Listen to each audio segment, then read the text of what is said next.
everybody. Good evening, good day, depending where you are from. Thank you for joining us today. And I wanted to start with one slide because from what I know, we have one person who has birthday today. So happy birthday, Brett. Thank you. Yes, it is. I can. Thank I you think for agreeing for doing this talk on your birthday. no worries. I can't think of a better way to spend it. So I will now give it over to Eric Hansen, who's gonna be our host for today. Hey everybody, welcome. Thanks for coming. We've got a couple talks today, as you probably know. This first one is from Brett, who's you've just learned is his birthday today, and the second one is from Josh, who you see there as well.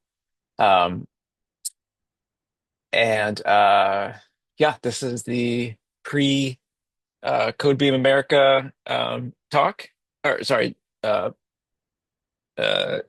meetup, I guess. So.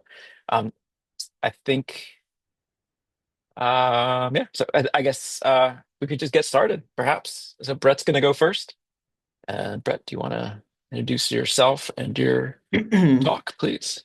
Sure, let me share my screen. Okay, great. Everybody can see this? All right, awesome.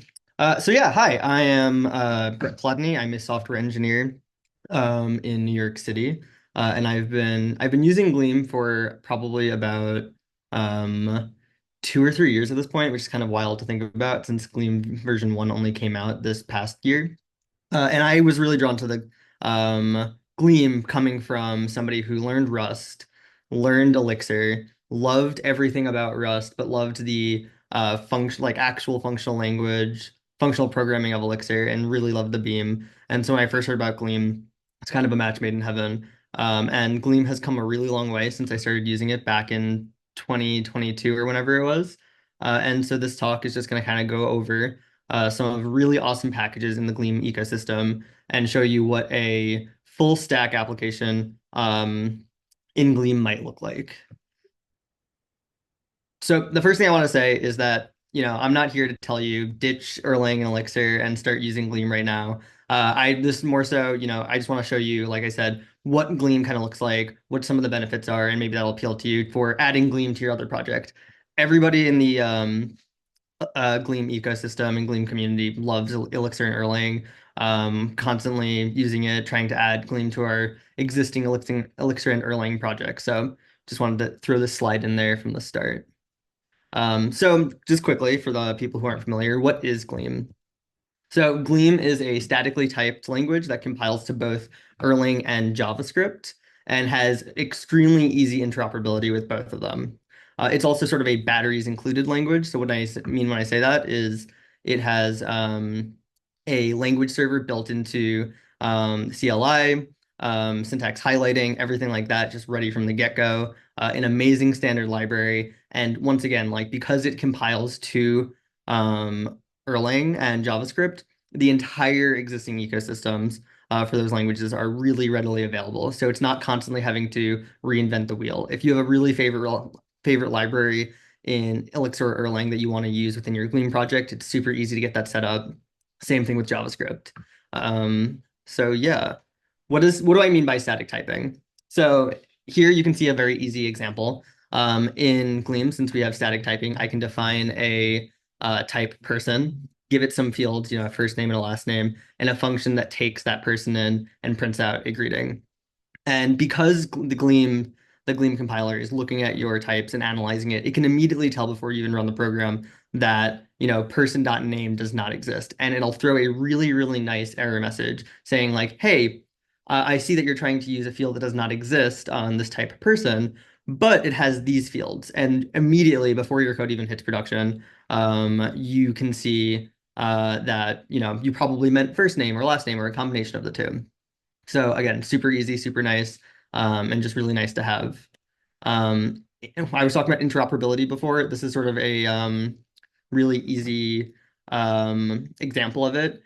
You have a file, let's call it ffi.mjs in your source folder, and you say, hey, it's a JavaScript package. Here's the location. Here's the name of the function. You have the function on the JavaScript side, and it just kind of works. There's the hook here that you see that I have to say like, hey, this function returns a string. Everything else in the Gleam ecosystem is going to be enforced by the compiler, but in these places, you just have to add a few different type declarations and go from there. And if something messes up, these are always the first places that I look. So yeah, so now that I've kind of gone over very basically what Gleam looks like and why I like it, let's see what building an app kind of looks like. So for the front end, there's this really amazing library called Lustre, and Lustre is inspired by Elm and OTP. It is built both for running inside the browser and also on the back end as these either server-side rendering or these really cool server components. Server components you can kind of think of like as live view for Elixir and Phoenix. So, you have all the logic and all these messages and updates happening on the back end, and then you're just sending the front end a diff of the actual UI. And like a lot of other things in the Gleam ecosystem, it's batteries included. Haley, the creator, she has a really awesome companion package to Lustre called Lustre Dev Tools, which handles everything from running a local server to bundling your app for final distribution and adding things like Tailwind. So just very quickly, what do I mean when I say inspired by Elm and OTP? If you're familiar with Elm, this is going to look extremely familiar. OTP, I think you're going to get the hang of it really quickly. So basically, the way it works is, we have a app with a initializer, an update, and a view function. The initializer just sets the initial state of the application. The update function takes in different messages and the current model and then changes it based off of the message. And the view is just what am I showing based off of the current model.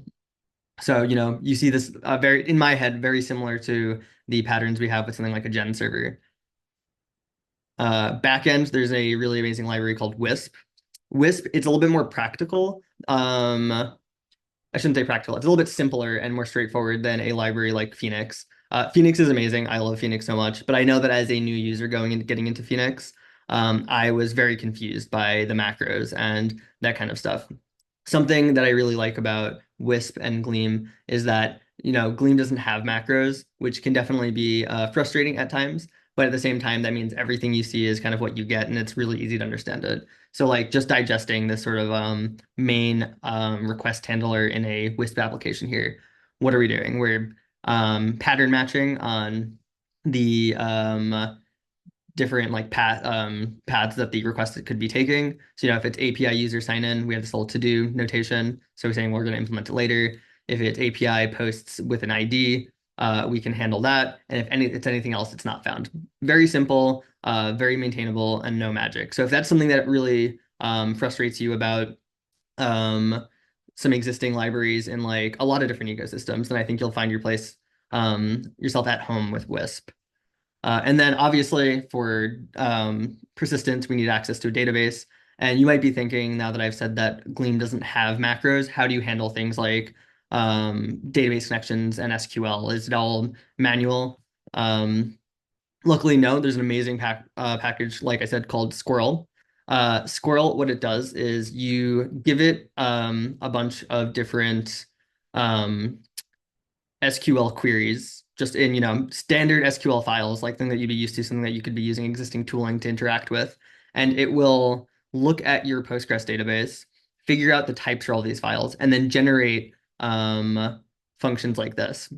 So all this code here, it's pretty complicated. It's a lot of boilerplate. I didn't write any of it. The only things I wrote here are things that it's injecting into the code itself, which is the select PI from puzzle items, et cetera, et cetera. It's looking at that. It's coming up with it. It's automatically generating a function to get the data and also these types that I can interact with the rest of my code. And everything is super type safe. So if you hook this up to your CI/CD pipeline, you change a query. If that changes the type in such a way that's going to affect the other parts of your code, you're going to immediately know before any of the code gets run. So again, just super convenient. And you can kind of see this pattern in the Gleam ecosystem of replacing what we would potentially be doing with macros with a lot of code generation, which is really cool. So yeah, this is a bigger example of what I was talking about. On the top left here, you see the SQL coming in, and then the other two are what is automatically generated by the Squirrel CLI. So again, I didn't have to write any of this code, and it just immediately starts working.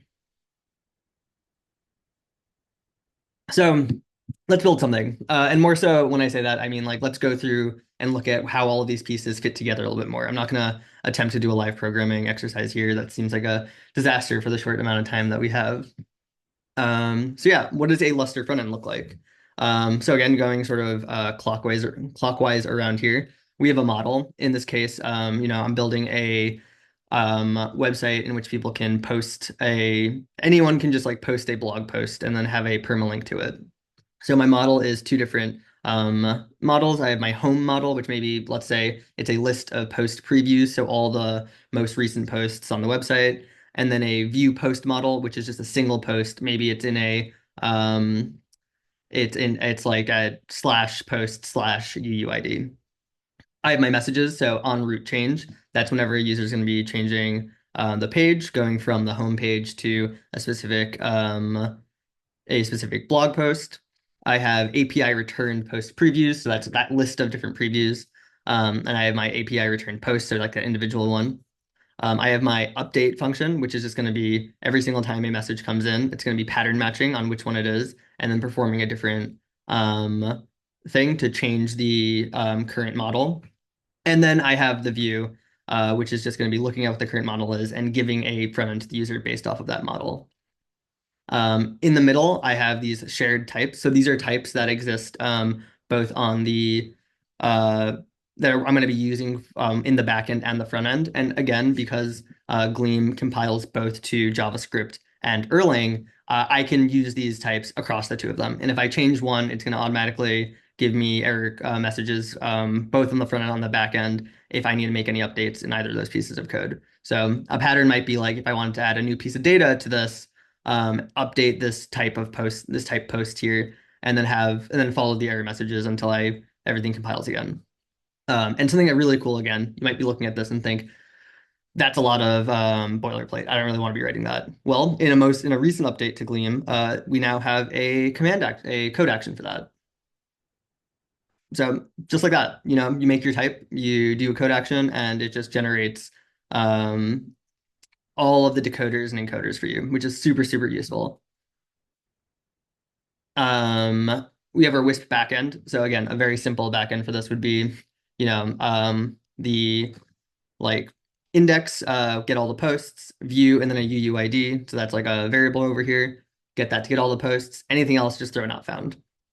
And yeah, so that's kind of like the overview. So let's go in depth on implementing the individual posts, the individual post view.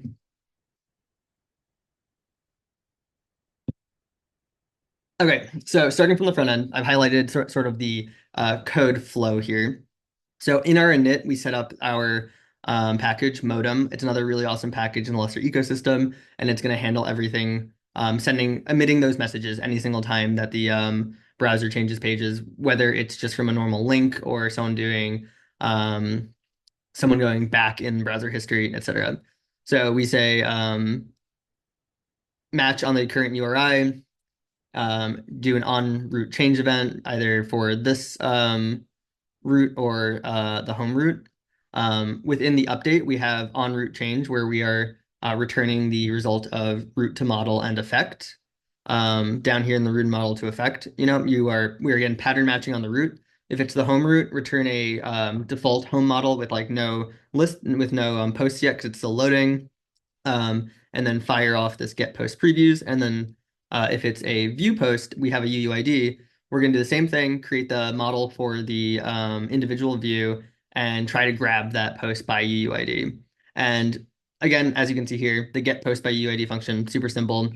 I'm using this common post decoder. That is the code that was generated for me by the Gleam language server.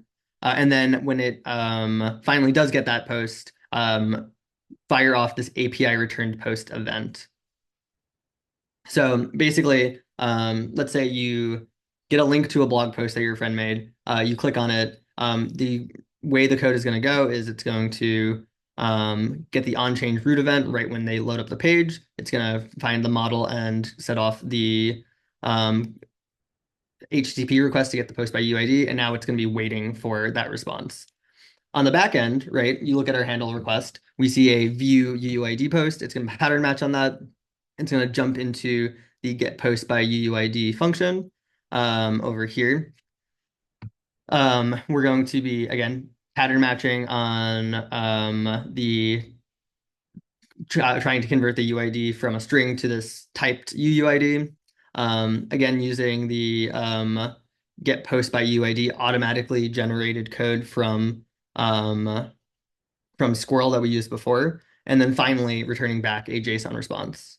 And then once we get that JSON response, again, it's just another message that our front end code is getting. It's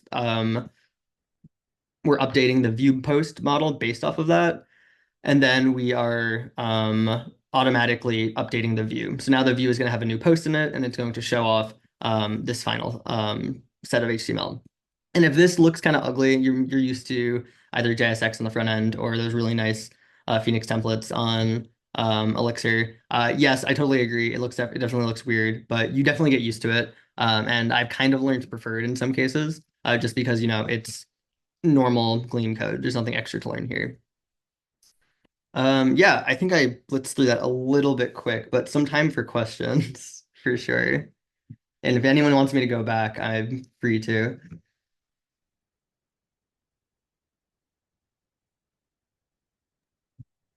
Yeah, does anybody have any questions?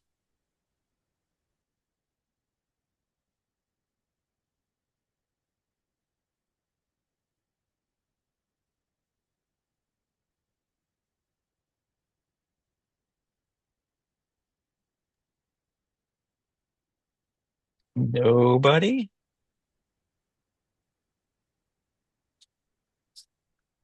So I have Oh, there we go. We got a I have question. a question that somebody asked the last time I gave this talk, which was, are there any, I guess, are there any like downsides or any gotchas when it comes to using the FFI that I talked about in the beginning of this this talk? And one of the big downsides, which I did talk about, was the you are telling the compiler what the types are at this boundary. And if you get this wrong, you can have unexpected behavior because your code is running with the assumption that you were correct. And that can be frustrating, but what I kind of like about that is if I ever do have that weird unexpected behavior, you generally know what part of the code it's in. And the first things to look at are your FFI, these external functions where you're the one saying it. Another thing that this is just a good reminder of is like, as great as types are, they're never a replacement for also just having tests. One other sort of gotcha here is like you can pull in Elixir libraries on top of Erlang libraries, but when you pull in Elixir libraries, you're also pulling in the entirety of the Elixir standard library. So that can increase your final bundle a fair amount. Whether or not that's super relevant to your use case is, you know, here or there. One of the benefits of this sort of setup where you have your Lustre set up in the front end and then you have your Wisp set up in the back end is it's not like you're going to be shipping the Erlang standard library to the browser. That's not going to be what's happening. Is there So now I can talk, right? Can you hear me? Yeah. Okay, good evening. Thank you for your nice talk. I'm, you see, a little bit older guy, so I know a lot of many languages, and most of the time I did C#.NET. I learned Elixir about 3 years ago. Before I learned Clojure to get functional programming in my head. So now I know about Elixir, Phoenix, LiveView, and macros, and I must say, at first, because I was a strong type guy, I thought, oh, heck, what's this stuff? I can't be sure what I do. But afterwards, I see it's very easy. And when I see this here, I see the difference very, very clearly. I see Elm here, right? Mm. And I'm asking myself, um, what do you think are the advantages to using Gleam for web apps to normal Elixir? Yeah, so there's a few things here, right? Like I'm showing off in this talk what a full stack Gleam sort of setup looks like. And that's not necessarily what I think would be the best use case for Gleam all the time. I totally see a world where um, you want Gleam on the front end and Elixir on the back end because on the back end we're running code within the beam and we have that let it fail mentality and the resilience. But on the front end, it's if it crashes, it crashes. You could crash an entire app. And so a really cool benefit of that is if there's certain like utility libraries that you could write in Gleam, you can use those libraries on the back end because you can run Gleam code in an Erlang or an Elixir app as if it was Erlang. And then you can also run that Gleam code from a JavaScript app. So you can have a really cool thing where you have maybe an important library that does have some code that makes sense to be both on the front end and the back end, and have that in Gleam, and have that sort of be a boundary between the two without going fully static typed Gleam. Another thing for me I know is if I'm interacting with a lot of third-party APIs, it can be kind of frustrating when things um, aren't the types I expect them to be. And I have had some like better sort of maybe self-assurance of writing those encoders and decoders in Gleam and writing that part of the application in Gleam and just letting the rest be Elixir. So those are some ways that I feel like the static typing of Gleam kind of complements the rest of the dynamic typing of the Erlang and Elixir ecosystems. Yeah. So now I have a new question. You talked about Elixir doing Erlang and this let it fail. Doesn't Gleam do the same? So Gleam will do that, but only when you're targeting the Erlang backend, right? So it can compile to Erlang and it can compile to JavaScript. When you're compiling to JavaScript, you're losing that all of those different tools you would use, right? It's only when you're compiling to Erlang that you can take advantage of like OTP and supervisors and all of that stuff. Okay, but why would I do this? Why would I want to compile to JavaScript on the server?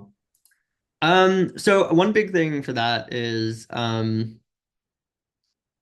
you it's a lot easier, I find, to depending on the application. If you have a lot of interactivity and a lot of things like that, just being able to write code in JavaScript from the get-go can be a better experience than, let's say, you're writing live view and then you're writing a bunch of JavaScript hooks to be able to use like Motion.js, etc. It's a matter of preference, right? Like I think some apps are really suited for live view. Some of them aren't. If you need an app that's like potentially going to be needing some offline capabilities, you're not going to be able to get that with live view in the same way that you could get that to a certain extent with JavaScript and using like local storage and things like that. So I think it's definitely based off of the use case. And like I said before, like there's some really cool things that I haven't seen people do just yet with Lustre, which is, Lustre has, like I said, those server components. So like this entire portion right here, like this part could be running on the server, like let's say maybe a chat for a website, but then parts of the website that don't need to be running on the server and you would rather be running on the user's machine or just like sort of server side rendered one time with a little bit of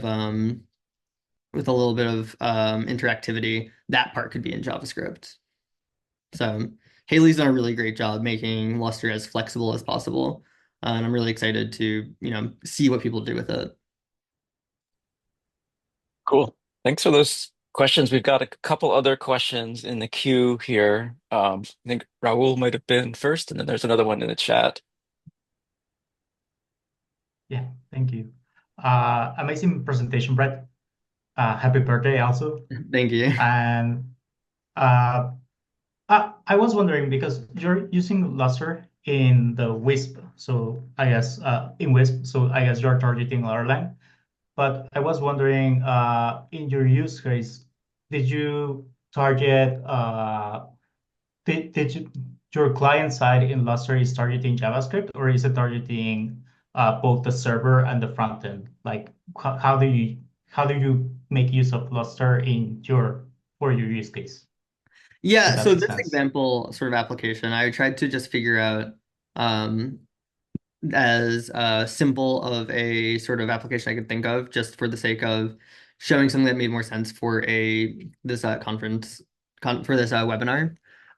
So in this case, it is just a very strict division of Lustre is just being compiled for the front end, and Wisp is on the back end, and then you have these custom these. Let's see if I can find it. These shared types in a common like Gleam project that the two are looking at.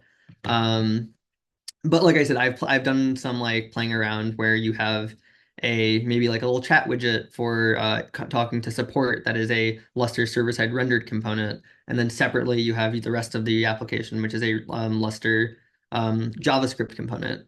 So I think there's a lot of really cool ways you can kind of do that.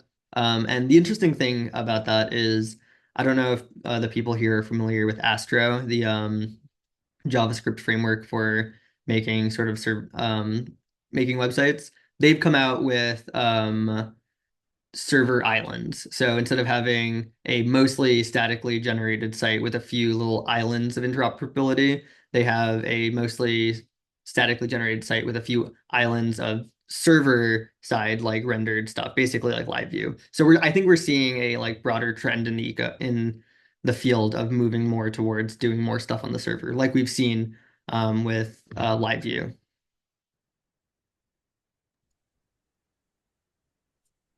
Nice.